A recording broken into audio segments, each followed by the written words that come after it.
Hello, listeners. As you sit back and let a message of art flow into your ear canals, you may notice that I have employed scene titles, 2 or 3 for each episode. Each title is the name of a work of art, some more literal interpretations of the scene than others.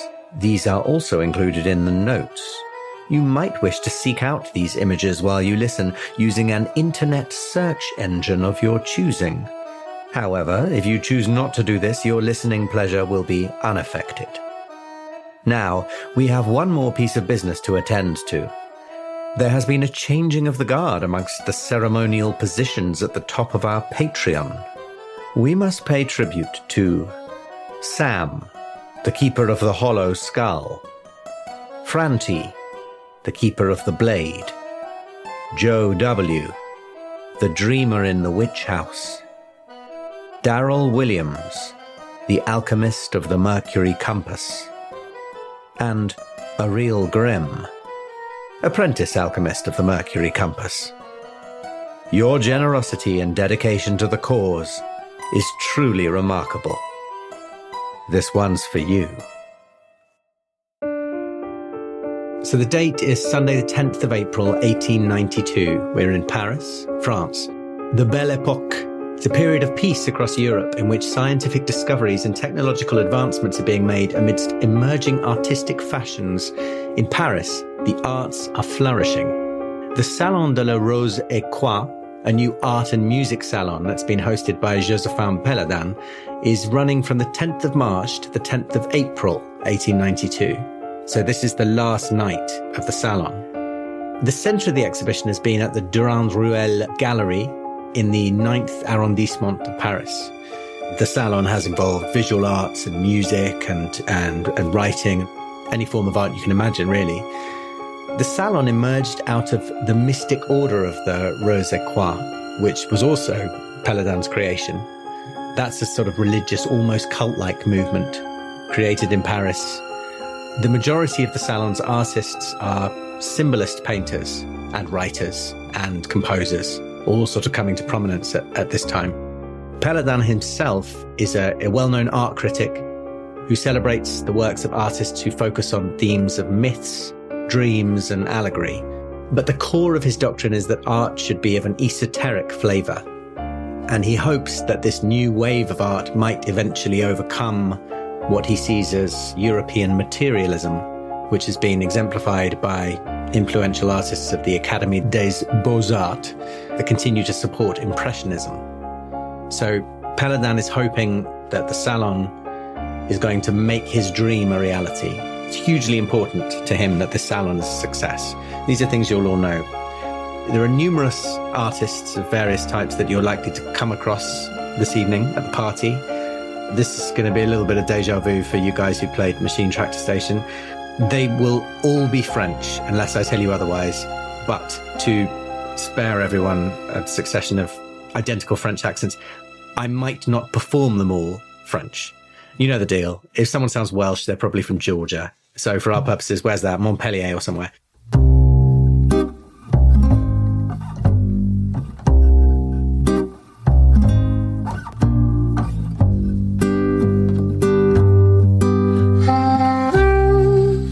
The Apocalypse Players present A Message of Art by Matt Sanderson, a Call of Cthulhu 7th edition scenario from the Nameless Horrors collection, with Joseph Chance as Jane Harnsworth-Wright, art dealer, Danann McAleer as Clovis Hérbert, classical painter, Dominic Allen as Donatien Benoit, art critic, and returning special guest Jessica Temple as Edwina Alexander, dilettante. The title music is by Julie Abbey, and your keeper of arcane lore is Dan Wheeler.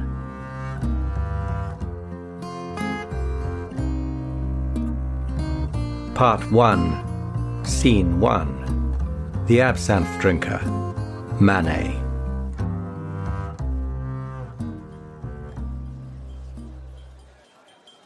We start our scene at the Absinthe House on the corner of Rue Georges Batelier and Rue Pinon. It's a short walk from the gallery and from Paladin's house, where you're all planning to attend a party. The time is 7 p.m. You're all gathered for a drink. Lots of artists gathered. It's an incredibly artistic place. I don't know whether all four of you are there at 7. Who's turned up early? I will be there early. Why don't you tell us about yourself and describe yourself? I'm small, slight, and fantastically dressed. I'm wearing Paris green, and I have diamonds at my neck. I also wear a number of rather elaborate gold rings. My earrings are a decadent amethyst in silver casing. My hair is done in the latest fashion. I'm an English gentlewoman. I absolutely reek of Englishness. I cannot hide it. And I am not with my husband. But I do wear a wedding ring. And your name, sorry? My name is, of course, Mrs. Jane Harnsworth-Wright. Excellent. I'm in my 30s, and I'm an attractive woman. If perhaps, I don't carry the bloom of these dilettantes that can be seen hanging around the Rosy Croix and indeed the Ninth in general. I absolutely stink of power and money. So I think, are you at the bar or maybe at a small table in this in the Absinthe house? I am stood by a small table, and a gentleman has brought me a glass of something from the bar. I've tipped him generously for that. And I think I even have... How big is this place? It's, I would guess maybe seated 50. You might seat 50. It's on a corner. It's sort of classic French cafe, and it's got these green awnings. Perhaps they match your dress. And then, big windows down both sides of the corner. And then a long sort of bar, like a corner-shaped bar that follows the line of the building inside. There's a little picture of the outside that I've sent you on the WhatsApp. I think ridiculously and ostentatiously, I am studying people through the window, and indeed people in the bar with a pair of opera glasses. Beautiful, beautiful. Who enters next into this smoky cafe with the smell of absinthe is thick in the air? It's not all they serve, but it seems to be pretty much all anyone is drinking. Well, I will enter next, I think. Well, if you do not know me, you will see me very handsome, obviously. Has long wavy hair, long moustache, a pointed beard, very classical look. Very well-worn dark suit, but it's always the one I wear, it does the job. And I think I come in and I have the, if someone was to have a good psychology role, they would maybe see someone trying too hard to look at ease and fit in. I shall roll psychology. and fail. Okay. That's 57 on a 30. At least it wasn't a fumble. That would be difficult at this stage. I don't know whether you know each other, you two. Possibly. What are Madame's tastes? In art? Clovis is an artist, yes? Oh, oui. He is, yeah. Yeah. I raise a white-gloved hand and wave, saying, "Oh, Clovis! Ah. Oh, it's lovely, so lovely to see you. Ah, Jane. How are you? Are you here for the ball?" Of course, what else? Of course. Mwah, mwah, mwah, mwah. Mwah, mwah. Charmed, as always. Is it still 4, or did it go up to 6? I've lost track. Oh, I couldn't say. You've grown more handsome since I last saw you, which was, 6 hours ago? Oh, stop it, as of yourself. Did you come alone? You must let me paint you one of these days. I've asked you before. You say that every time. And I will never stop asking. I will pay you a lot of money. I think I order a sort of, whatever the cheapest drink at the bar is, whatever that is, but It's probably like a sort of a table wine. I gesture. Daniel. Ouais. 3 of those, 2 for him and 1 for me. Ouais, d'accord.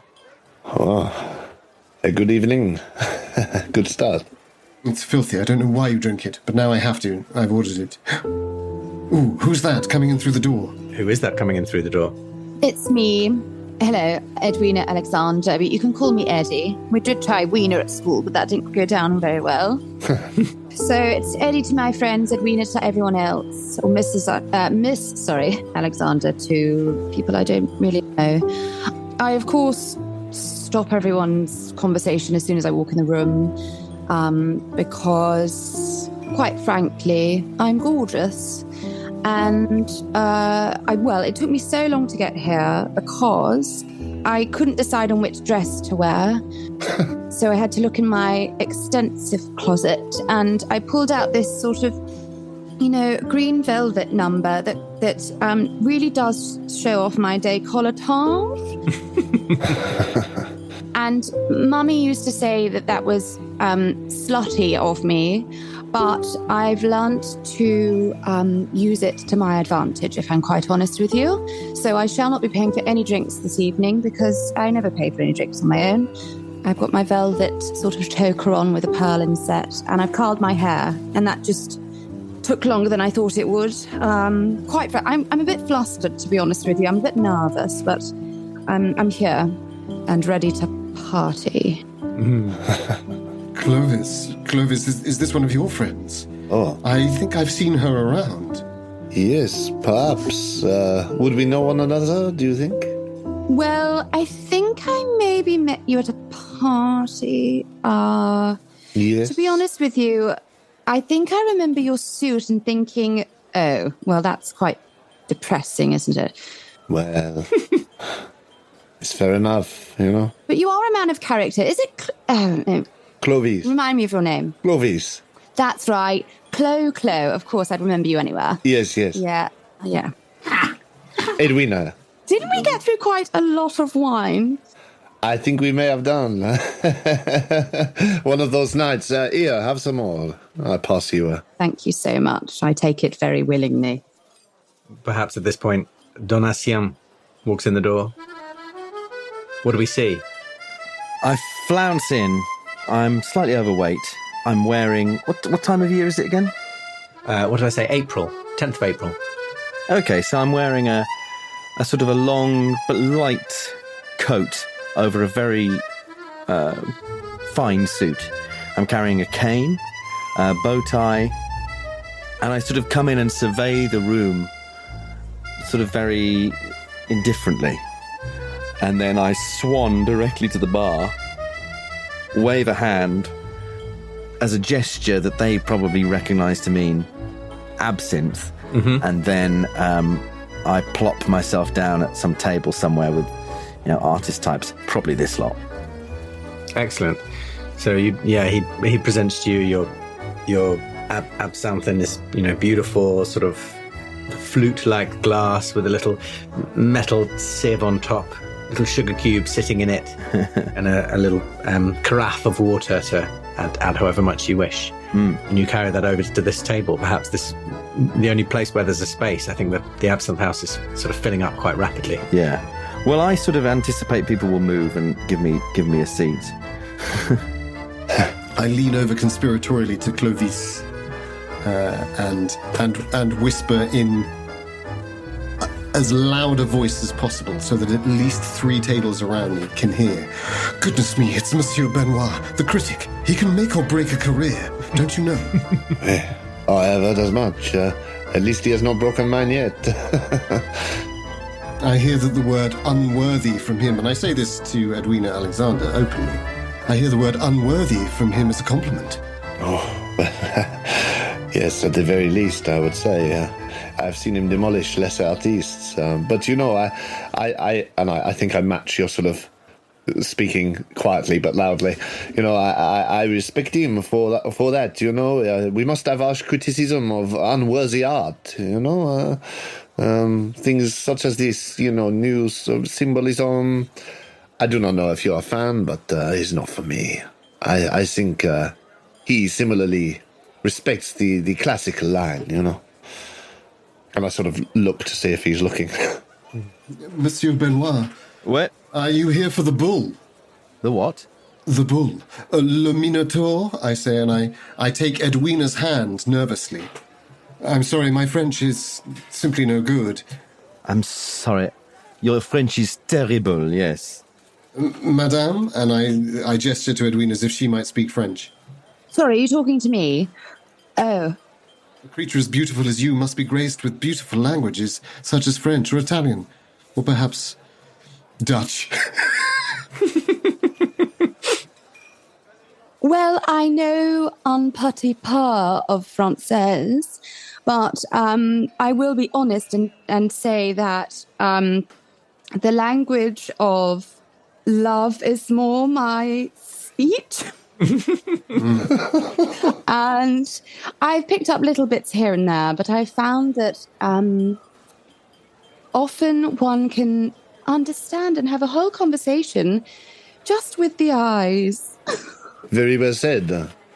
I should jump in at this point and say this is all really useful character stuff, and I think certainly like it's something that is worth bearing in mind that you two can talk in English and people might not be able to understand you. But for the purposes of the scenario, I think we should assume that we're all talking in French. I think on your character sheet you've probably got about 50% French, which is like more than fluent. Oh, actually, yes, I do. Ignore everything I just said. No, it's all very witty. I think it's all very witty, isn't it? Yeah. Because we're speaking in French, as we say. Self-deprecating. Gold character stuff, but just for our purposes, Yeah. we're probably all going to be speaking French. Edwina, you are funny.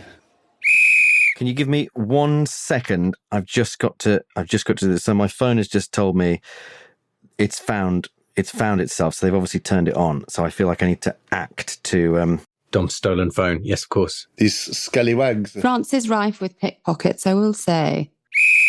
Donatien is engaged in heated conversation with a gendarme just in the doorway. Seems to be gesticulating as if something's just been taken from him. He's sort of swigging his absinthe furiously. His pocketbook, perhaps. He looks like he's just about to part ways with the gendarme, but he looks really livid about something. Yes. He must have been a pickpocketer. Montmartre, he comes through, maybe. Remind us, keeper of the demi-monde. Oh, I should call myself a keeper of something. Do you... I'm such a tart, Jess. I'm so sorry. Remind us of the character of the ninth, as I like to call it. Rough? Oh, incredibly artistic, full of opera houses and galleries. Oh, no, but quite expensive. Opera houses, galleries. It's on the up. Gentrification? Or is it sort of a classic mix? Is it a classic mix of... You might have to tell me 1892. I think it probably is. It's like South London, isn't it? It's like 1 minute you're in massive, opulent houses and wonderful locations, and then suddenly the next minute it's dirt, poor. I think it's pretty nice around here. Okay, it's better than that. Because it's not. This isn't sort of artists' garrets. I don't know how well you know Paris, but it's just off the Boulevard Haussmann, which is a huge, big, grand street, one of the biggest sort of streets that runs through this district. With these lovely tall houses with like the mansard roofs or whatever they're called. I actually think, and with the opera houses, yeah, I don't think it's artists' garrets. I think this is. And Paladin is known for being very wealthy. He has these huge set of apartments next to a lovely restaurant. I think it's a nice area. Perfect. That was all I needed to know. In which case, the quality of the gendarmerie will probably be quite good. Yeah. The absinthe's quite good. Even this rock wine that... The gendarmerie in this area are excellent. Hérbert. I mean, if you go out to try and find them, they'll be there in 2d6 minutes. Oh my god. Now I want to do everything to do with the British police and the NHS in the number of D6 minutes. No. How long does an ambulance take to get to Biggleswade? Fuck me. Don't ask. No, Biggleswade's probably quite good, but Camden. D100? Anyway, enough of that. And is Paladin there? Paladin? No, he's not. You're Not in the Absinthe house. I think you're expecting to meet him at the party, which starts at 8 p.m. So, an hour after you had arranged to perhaps meet friends for pre-drinks in the Absinthe. 10 p.m. game time? I was hoping that it would be 9:30 game time, but that's looking minutes. Slightly less likely. Let's say 9:45 game time. Sweet, 15 Dom, are minutes. you out of your... That's right. Yeah, I think I'm sorted. I mean, it said it was erasing, and then it said your phone data will be erased if your phone connects to a network before October the 16th. So I think they've seen it and turned it off again. So he's saying all this to the gendarme, who's now had to make a sanity roll. She has no idea how someone's going to erase the data from their pocketbook, remotely erase their pocketbook. Yeah. I come out of my reverie. I've been staring out the window, and I say, remind me, what do you do again? I am an artiste. You may have seen my work in the past. Well, yes. I remember your painting of the, what was it, with the horses? Oh, wait, of the cavalry charge. Yes, I think you looked at it favorably, no? Perhaps. Yeah, the paintwork was very good, but I think it lacked a little in the drama. Oh, yes. It could have gone further for my taste, but I can see how it was. Well, my later paintings in the sequence were, more bloodshed, more the flags, the dramatic rouge. Yeah, I will show them to you one time. You will enjoy it very much. And sometimes too much is too much. Oh, wait, the end of the sequence is very minimalist. After the rouge and the flags and the blood is just the sky. Just blue. Not even blue, just a blank canvas. Which blue? Clovis is like the inheritor of Goya to me. Oh, well, I would take it as a compliment. Did someone say Crème de Menthe? Wait, s'il vous plaît. Danielle. Wait. I will take a crème de menthe. 3 crème de menthe. Crème de menthe? And I don't want anything else. Do you possibly have something sparkling? He pulls a face, like he's disgusted by this suggestion. Says, "Way, sparkling, no absinthe." And goes and gets a dusty bottle of not very nice champagne from the back of a storeroom somewhere and brings it out to you. Plonks it down on the table with absolutely no ceremony whatsoever. Classic French waiter. I take a saber from beneath my skirt, slice off the bottle top. It's a spout of champagne. Sure, no problem. Roll Dex. Kill us all in the first. Obviously, I don't do that because that's a 91. I thought it was a 99 for a second, but no, it's fine. Well, that's a relief. I think maybe you'd take out a pocket knife and attempt to do that as a sort of to make a joke of it, perhaps, and just knock the bottle over. And I take an inordinately long time opening a bottle of champagne. French guy at university sabred it with a bread knife when I was there in halls once. That was quite impressive. Anyway, I then lean in and go, while we wait for the Crème de Menthe, I have heard the most fantastic rumours about the salon. What? Have you heard? Trouble in Paradise, I think. Oh, yes. Not everyone there is a fan of Paladin. My suspicion is correct. If you hear anything, let me know. I think it would make a fantastic copy for the... or perhaps who would buy that? Something like that, something inflammatory like that. Someone like le canard... Orange, ouais. Le canard vert. Oh, ouais.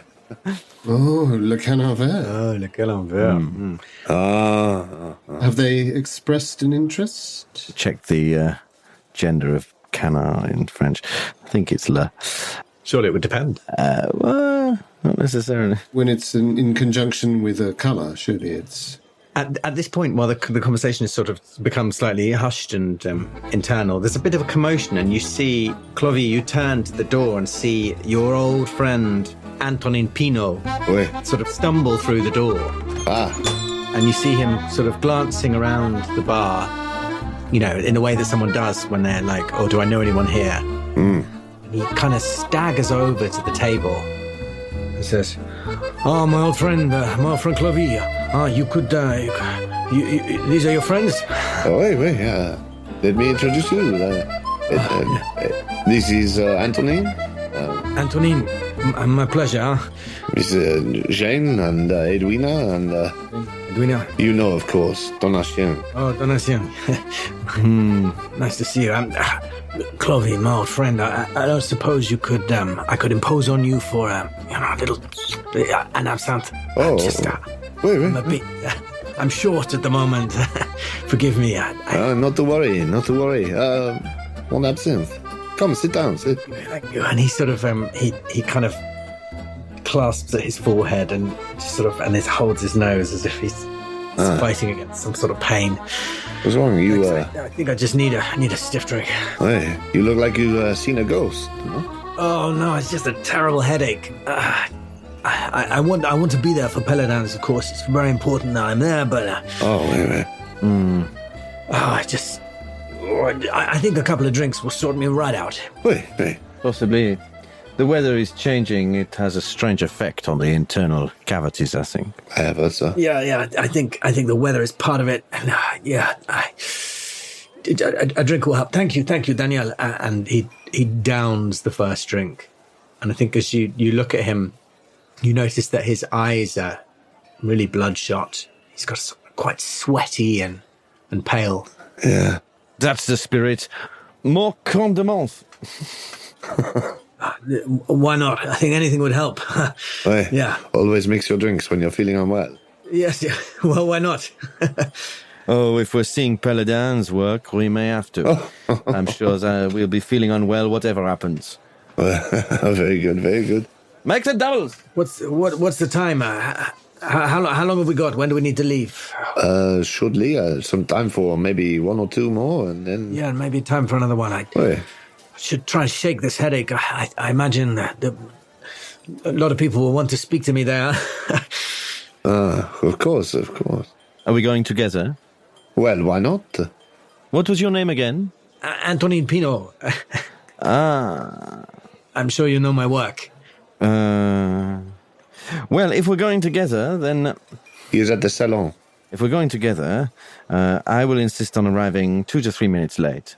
So we interrupt at the exact moment that this whatever introductory speech reaches its most critical moment. It will be incredibly frustrating, and everyone will pay attention. It will be fantastic. I like your style, Donatien. If I may, Monsieur Benoit. Call me Donny. Yeah, I remember your work. It shows promise. Remind me, you're at the salon. Yes, you will have seen my painting, the Man and the Bull, I think. What's going on back there? Oh, People stepping on each other's fingers? I don't know. He clasps his head again and sort of lifts up his hand, drains his absinthe and calls over, Clovis. Oh, wait. Friend, you don't mind another? No. Steady your nerves. Thank you. I'm sorry. I'm waiting for some... As soon as someone buys the Man and the Bull, I'll be flush and I can return the favor. We have all been there. Monsieur Pinault, if there is... I'm not a peddler of salacious gossip, as you know, but... No. If there is perhaps someone who has slighted you, wronged you, I would happily hear it. I would certainly allow that to inform my writing, if that was of interest to you. Huh? No, that's... Come on, we are sat here. We know something has got under your skin. Oh, no, I'm... Something at the salon. Just nerves? No, I think I've been working a bit too hard, and I've just been overdoing it. I haven't really slept. I've been trying to work on this new piece. Ever since I met LaRouche, LaRouche, he really inspired me, him and his wife. But no, you're talking about some friction at the salon, you say? Well, how is Paladin doing? Paladin, he's, I think he's very well. He's concerned about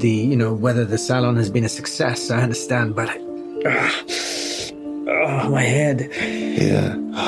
And Yeah, maybe a cold compress or something. You're not looking well, my friend. maybe I think no, the drinks are helping. If I'm honest, and Right. he sort of downs another one. I'm sorry. You're looking for information about, some. I know not gossip. That's not the word you use, but if you want information about that sort, I can't help you. Well, we shall be there soon, and we will see for ourselves, no? Yeah. If there is any conflict, I hope it is not too serious, but enough to entertain, no? Yeah. Well, indeed.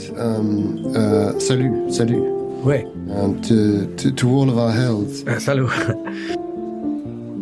But, Monsieur Pinot, we have not met, tragically. But I'm a very keen collector. I spoke to Monsieur Durand-Ruel, Paul. You know Paul, of course. Yes. And I was most taken by the approach to the black rectangle of Le Minotaur, the bull. Ah, you liked it. Oh, very much, very much. I think it is the piece of all pieces present at the salon for myself, personally. Yes. I cannot speak for the young lady here who is in herself a piece of all pieces.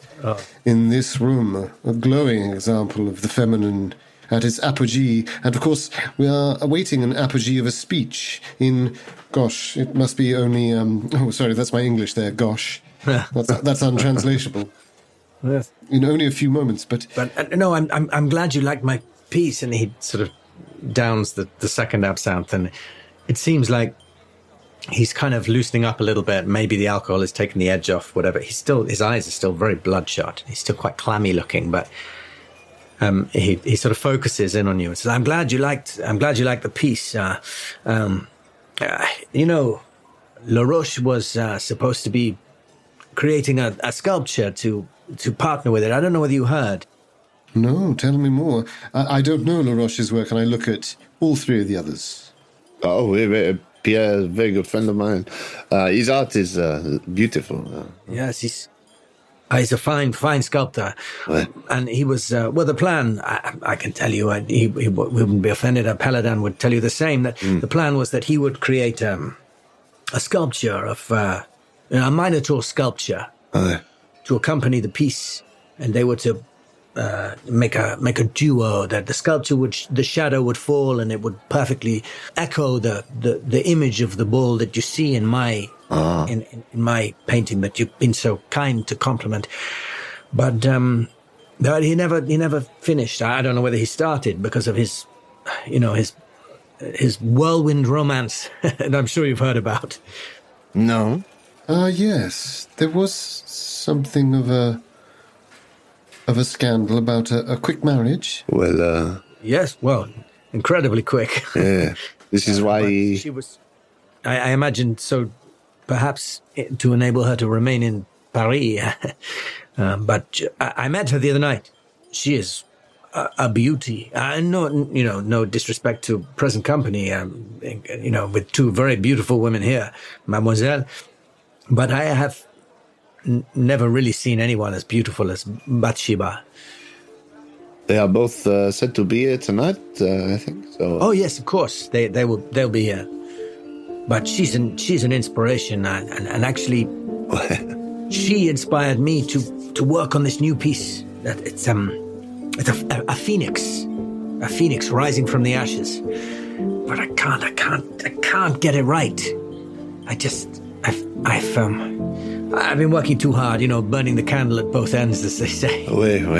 Speaking of which, Clovis, you don't mind, old friend, just one more, I think, and then I'll be... No, he says, but it's getting slightly nervous, but... What's your credit rating? It's actually all right, but... Fine. For how long is a different question. Yes, no, one more for my friend. One more for all of us. What nonsense! I'll order a bottle. Oh, well, we can always take it with us and have a little roam through the streets. Exactly, Clovis. Yes. Well, to your health. We can't have a repeat of what happened in February, Clovis. No. My head was terrible for days. The Seine has never been the same to me after that. I'm not young like this beauty, this rose, and I tuck a finger under Edwina's chin as if I'm examining a piece of art. Mm-hmm. And I think in that moment, all of you realize I buy what I want. Oh, shit. Art or otherwise. Oh, God. Monsieur Pino, I will just remark on your incredible ability to just put away the drink. I really do. I envy you. I would like to think that I could hold my own in present company, but after 3 absinthe, really, how do you do it? I mean, is everything okay? No, it's easy, madam. You just open your mouth and swallow. Like the man says, like Monsieur Benoit says, it's you just open your throat, tip it back. 6 more Crème de Menthe, s'il vous plaît. Oh, now I'm really feeling okay. This is good. Now I'm feeling much, much better. Does he look like he's feeling much better? Or Not really, no. No. no? And is he sort of pale and sweating? Or is he sort of red-faced or like... He's pale and he's clammy and he has bloodshot eyes. Like, does he look like he's on the worst hangover ever? Or does he look different? Is there something off about him? Like... Because I've probably seen him in rough states, but does it look more of something that might be catching that I don't want to get too close to him? Or That's an interesting question. What are you trying to, are you literally just sort of like examining his appearance or? yeah, I don't think I have anything in medical, but I don't. No. Maybe I just don't know. You know, I'm a very big fan of Sherlock Holmes. I surprise myself even to say it. Oh, yes. Oh, really? And of course, the art of deduction is so tempting. And I can't help but notice that you look fatigued. You mentioned a new piece. Is it a piece outside of your marvelous work? Oh, it's this phoenix that rising from the ashes. I've been working too hard, and I've always been something of a perfectionist. Well, you have to be, right? Yes, it's true. Clovis. Absolutely. And it just every attempt has been wrong. As I've had to start again. There's nothing that's worth preserving. There's nothing. It's just not right. And I know I have to make it perfect. Something about the letting the art out of me, letting something inside of me that has to be put onto the canvas. Yes. Is that how you felt when you were painting the man and the bull? It's hard to say. As soon as something is created, it's in the past. I can't remember the process, but Right. Yes. but I suppose I must have been. Yes, of course. I say, looking confused at Edwina. Is that their process? Is that your process? I don't know. These men and their talk. Yes, it's getting very tiresome, actually. When's the party starting? Well, at that moment, you see some carriages sort of start to roll up past the Absinthe house, and a few people begin leaving and getting into them. Merde. It's walking distance, or you can get into a carriage. I'm not sure what would suit. Well, since we have the bottle, shall we stroll? Maybe the cold air?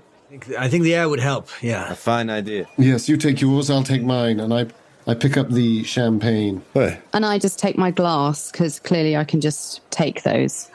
Just carry my own. We all did when we were your age. I don't think Danielle will mind. I stand up and swing my cane round and slam it on the table. Jesus. Bang! Everyone in the Absinthe house sort of looks over and I go, "It begins! Allons-y!" As we all, the entire place empties out. Amazing. And it does. The place spills out. It seems that almost everyone who was in there is destined for Paladin's party. Yeah. And I tuck my folio of papers under my arm, my examples of work. So I'm sort of pathetically trailing along with me. Brilliant. Oh. Do we see him do that? Or is that a hidden gesture? I'm trying to be subtle with it because I don't want to look like someone desperate for a sale. Spot hidden then, I guess. Spot hidden. I'll do a spot hidden. No, that's a 60, which I'm pretty sure is a fail. It's the same colour as my old dark suit, so it just blends in. You know? Yeah, 20 over. 20 over. I feel like that would be a useful thing. 40% chance push. Can't really push it. It's a bit passive, isn't it? Yeah. I won't push it. I'll have a look. Can I have a look? Yeah, why not? Don't jump on people. No. I think it's important. For Benoit as well, I mean, it's like, you know. Yeah, that's a 31 and a 45. Nice. Well, yes, you see me sort of head back to the table, and as if I'm looking for something, and then turn back. But at the last minute, I pick it up, and it's clearly the sort of folio that you'd keep either manuscripts or paintings in. Shall we? Wait. Let's. Can I slip my arm through Pinot's? Absolutely.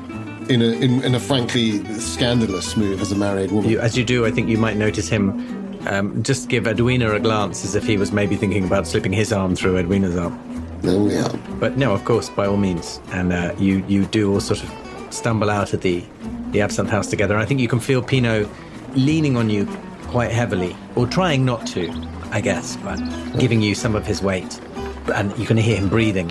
As you walk down the short road, you can hear him breathing quite heavily.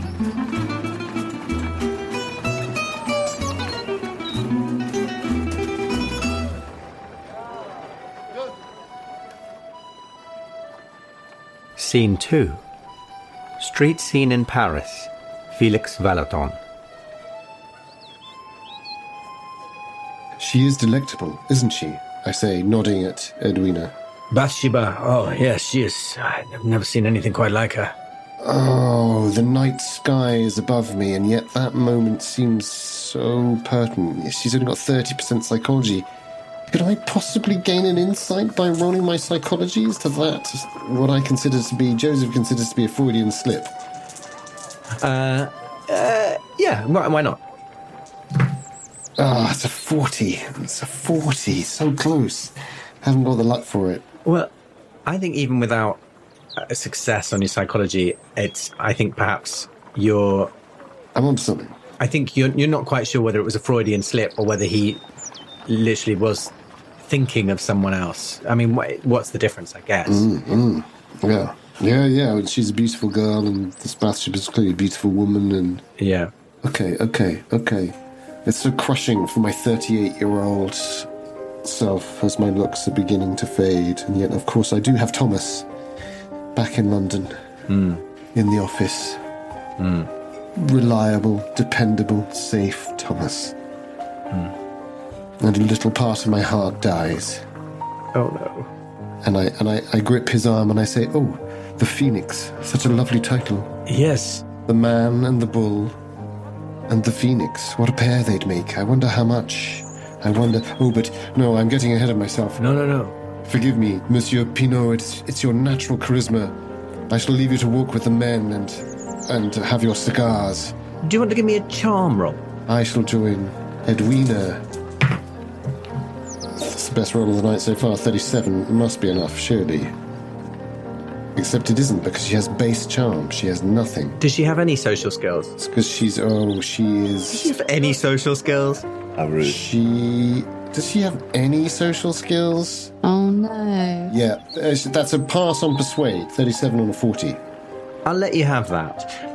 I think he sort of smiles at you when you mention his painting again, and he sort of pats himself down and he pulls out a card and says, if you want to talk about the Man and the Bull, not tonight, I'm not in the right frame, and the party, it's not the place, but by all means, send me a letter, and or get in touch however you choose, and I'd be more than happy to talk about it. Well, that's most kind, Monsieur Pinot. No, you're kind, and I have to say, it's between you and I, there's something lucky about the fact that LaRouche never finished the Minotaur. It means the Man and the Bull can stand as its own piece, and as you know, it's been one of the most popular pieces of the salon. Pieces in general, not just pieces of art. You know this, of course. It's been a highlight for everyone. It's wonderful. I'm very proud of it. It's my greatest work. The details as you approach. But we shall speak of it more there. Yes. Speaking of the men, and their cigars. I think I've fallen back to walk near behind with Clovis, and I'm sort of overbearingly close and saying, so, what are you working on at the moment? Well, I have many ideas. I'm hoping to speak to Belladin tonight, but Am I speaking to Belladin? You can speak to me. Well, quite. I appreciate your advice more so. What do you make of this shift towards the symbolism? Oh, we could talk all night on that. What are you working on? I want to see it. You have something? Well, it is none of that. Wait. I have some here. In fact, I did not have time to. Oh, Jesus Christ! This one is called Le Chat's asshole. No, it's not. There's a cat in front of us. Sorry, I was distracted. Mina's never done. She's never done this before. I don't know why she's suddenly. La soul de chat. I sort of hurriedly do open my folio and I say, that I always have. It is the finer things that interest me, not these hoity-toity new folks with their 3 brush strokes to an easel. And I sort of start taking out a few illustrations and then some oil paintings. It's very classical stuff. It's fine art. It's the realist stuff. Stuff that's not really in fashion at the salon. So could be considered by some old hat, but it's very good, I think. I mean, I've got a good skill in painting, so it's very good. It just might not be the most exciting in terms of the modern stuff, but I don't know where your opinion stands on this. But Where's the things that you're most uncomfortable about? That is where real art develops.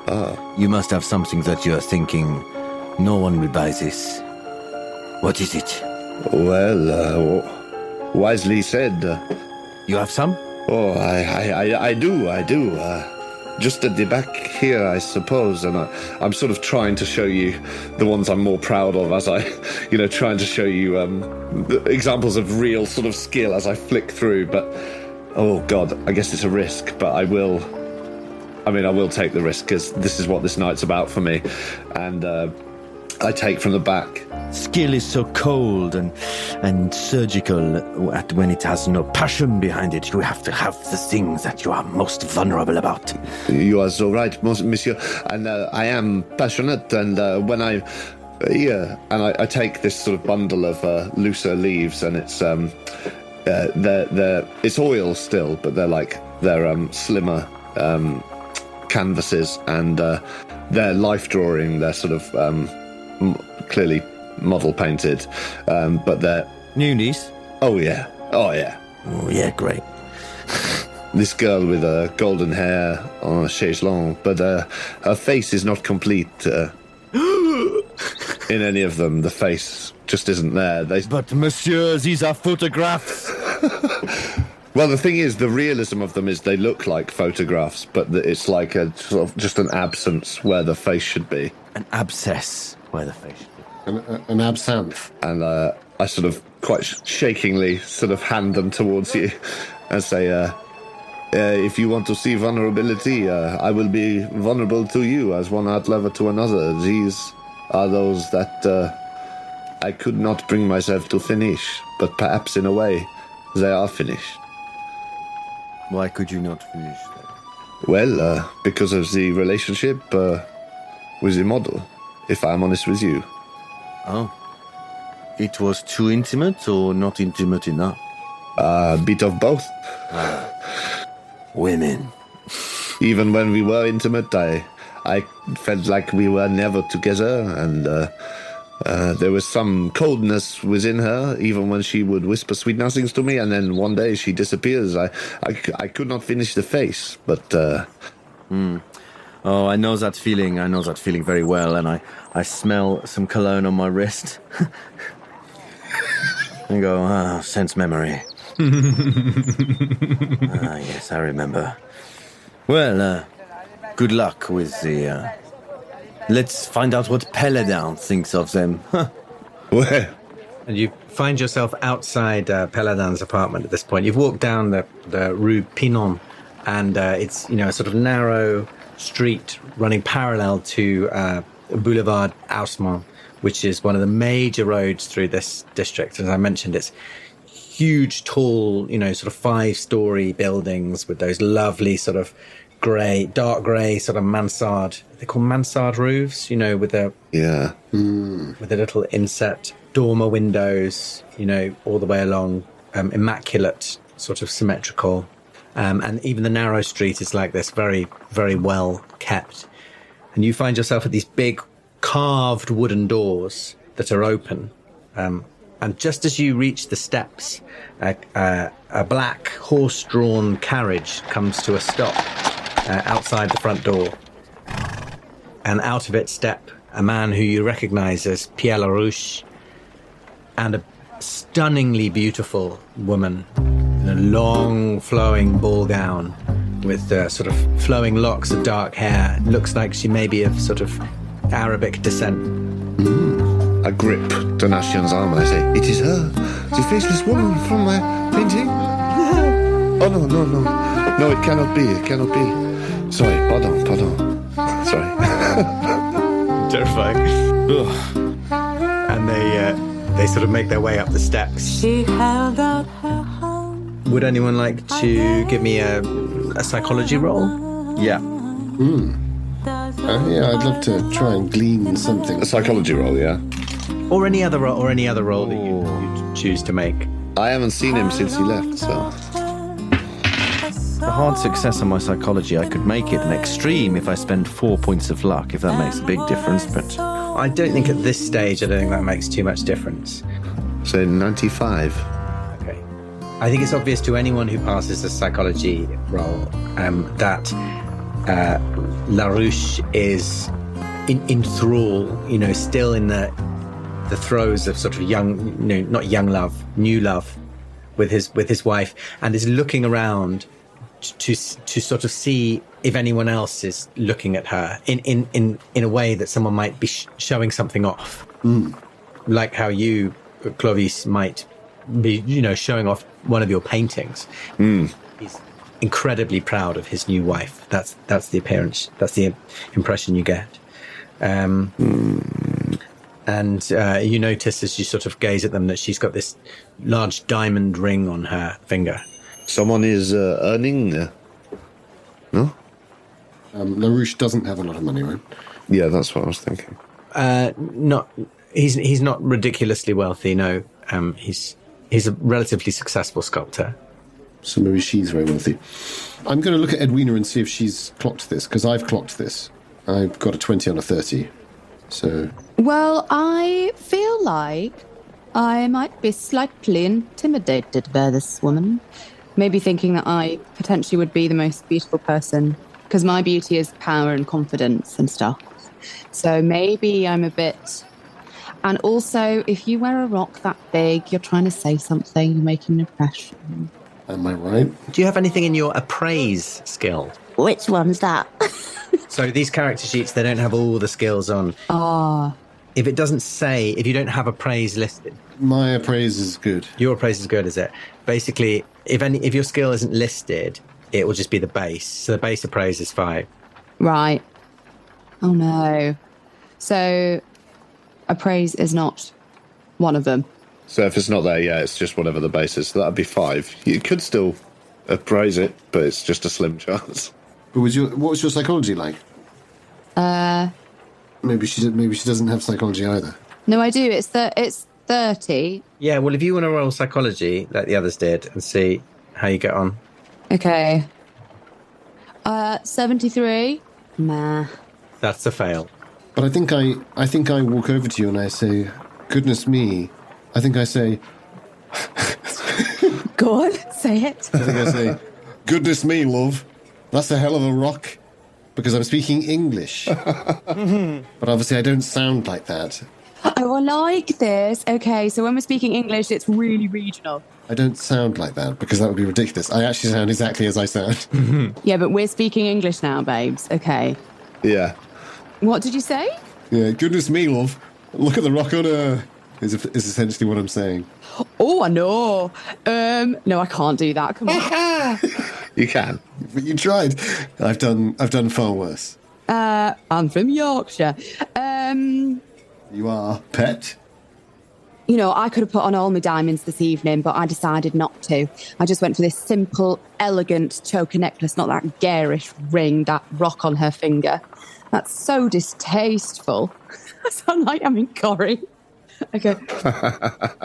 Somebody wants to show off their new prize, Mr. LaRouche. The thing is, I've got a question to ask you because I feel like you'll be my best friend in this party from this point forward. Go on, then. Do you want to be an artist, or do you want to be the subject of artists? Or do you want to buy art? And there's nothing else to be found here. Which one is it, darling?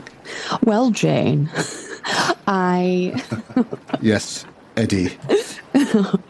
Well, I will admit to you that I grew up somewhat trying to be an artist.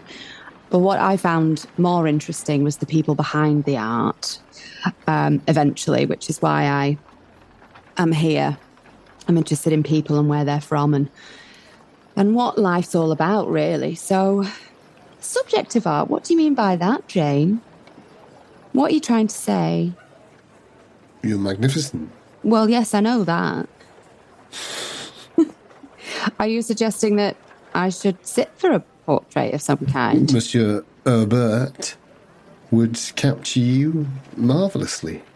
But I think Mr. Pinot might transform you to a god. Bear that in mind. Now that diamond is worth... I've rolled a hard success down on my appraise, 30 on a 70. Okay.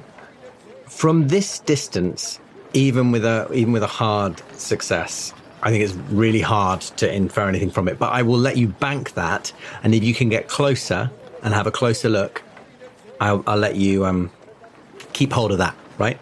Does that make sense?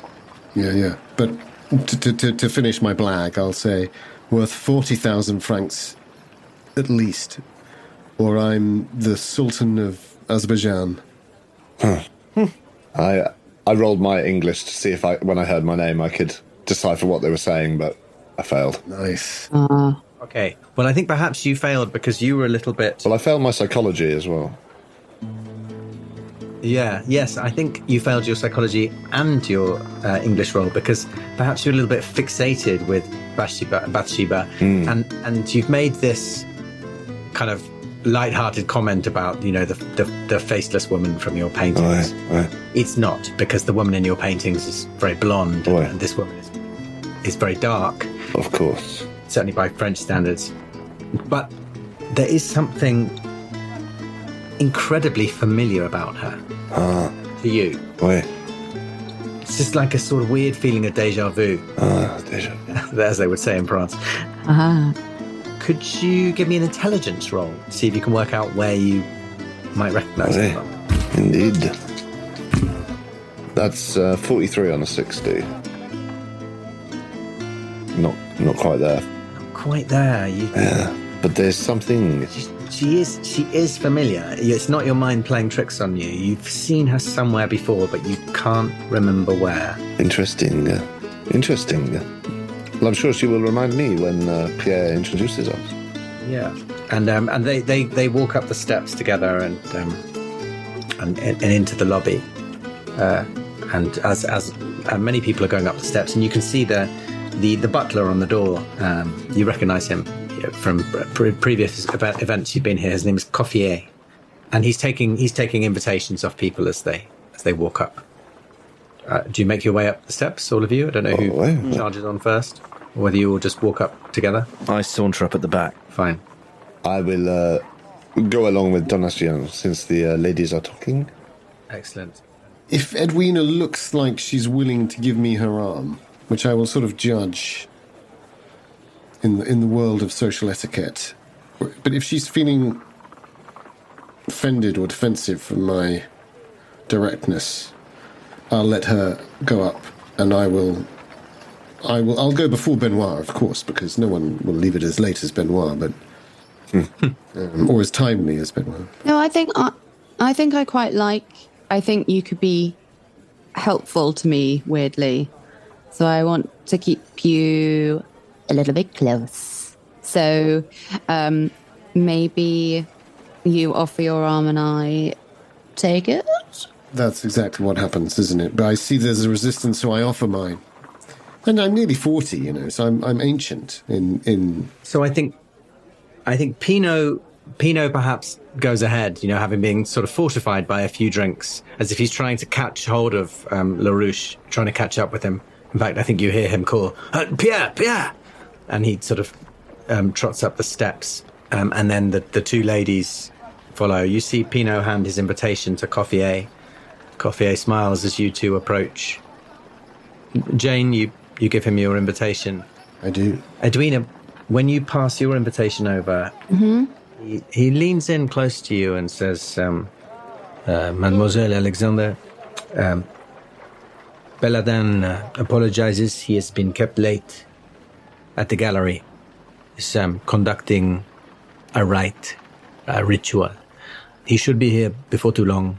He thought you would like to know, as you have taken an interest.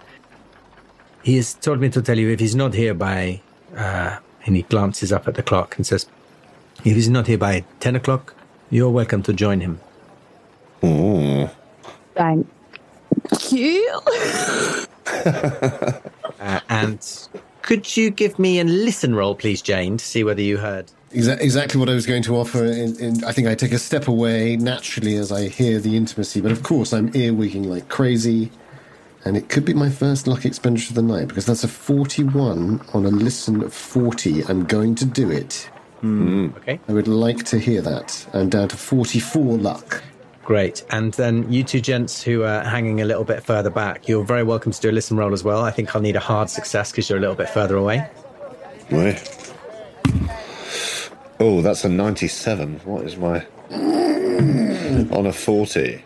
What's a fumbler? Oh, that's a fumble. Yeah. Okay, well, let's see how Dom gets on. Mine's a normal fail. Normal fail. Oh, how disappointing.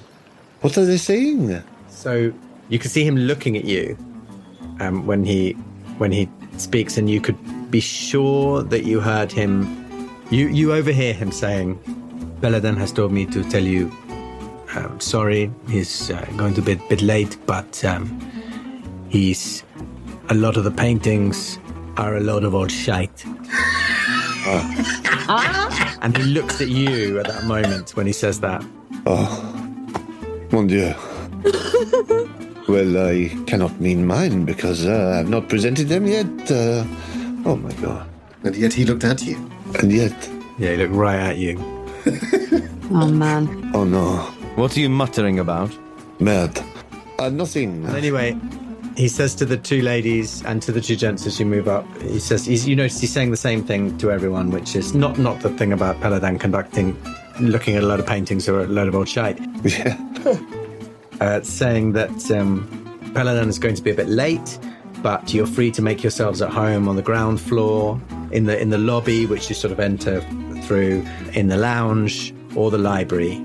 But he says the rest of the house is out of bounds. You know, the servants' quarters, the kitchen where they're preparing the food, and all the upstairs rooms are, you know, off limits basically. But you're invited to make yourselves at home, and it's a huge house. So even just those 3 rooms, which he's offered, are plenty big enough for the guests. And you all make your way into the lobby.